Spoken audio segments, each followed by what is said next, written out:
वर रामचंद्र की जय। श्री हनुमान सत्संग धाम, श्री हरि अवतार दर्शन पीठ, कृष्णा विहार, ग्वालियर।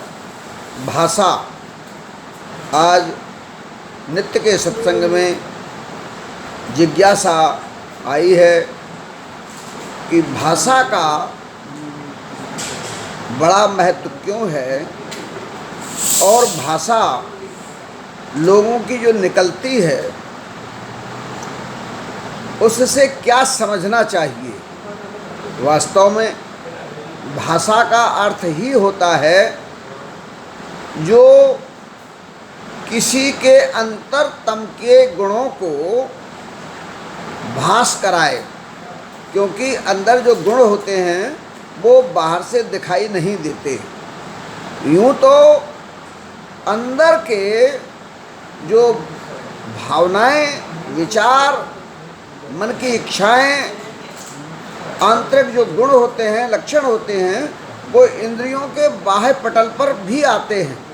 घटनाक्रम के उपस्थित होने पर वो इंद्रियों में भी दिखाई देते हैं। इसीलिए तो आँख को देख करके भी चोर भी समझता है और चोर का इशारा चोर दूसरा भी समझ लेता है। आँख का इशारा प्रेम भी दर्शाता है और क्रूरता भी दर्शा देता है। लेकिन यह दृश्य पूर्णता भले व्यक्त न करते हों, लेकिन भाषा भीतर के भावों की अभिव्यक्ति करती है। मन और बुद्धि, चित्त की वृत्तियां, तो चित्त तो चलो पूर्व जन्म के हैं, उसमें मनुष्य क्या करेगा, भावनाएं आती हैं, पूर्व जन्म का कारण है। लेकिन मन और बुद्धि का निर्माण तो वर्तमान शरीर और वर्तमान के संस्कारों से ही होता है। तो जाति, वर्ण, वर्ग और कर्म, संस्कृति और सभ्यता का प्रभाव मन और बुद्धि के निर्माण में पड़ता है। दोस्तों, भाइयों और बहनों, समझना चाहिए कि भाषा का माने है जिसके माध्यम से भास होता है कि इसके संस्कार कैसे हैं।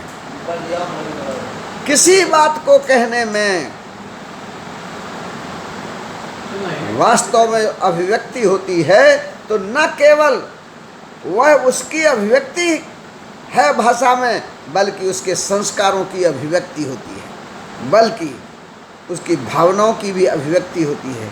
एक ही प्रकार की घटनाक्रम को व्यक्त करने के लिए अलग अलग प्रकार की संस्कृति, सभ्यता और समाज के लोगों के बीच के लोग जब सामने आते हैं तो उनकी भाषा अपने आप बता देती है कि तुम कौन हो, किसके बीच रहते हो, तुम्हारा जन्म कहाँ हुआ है, तुम कैसी संस्कृति में पले हो, तुम्हारी योग्यता क्या है। ये सब कुछ भाषा बताती है। दोस्तों, भाइयों और बहनों, निश्चित रूप से समझने की कोशिश करो। बहुत बहुत शुभकामनाएं देता हूँ। भाषा का आज जो प्रश्न किया गया उसके ऊपर सूक्ष्म रूप से व्यक्त करने की मैंने कोशिश की। श्री हनुमान सत्संग धाम में पुनः नित्य जिज्ञासा में आपका स्वागत है।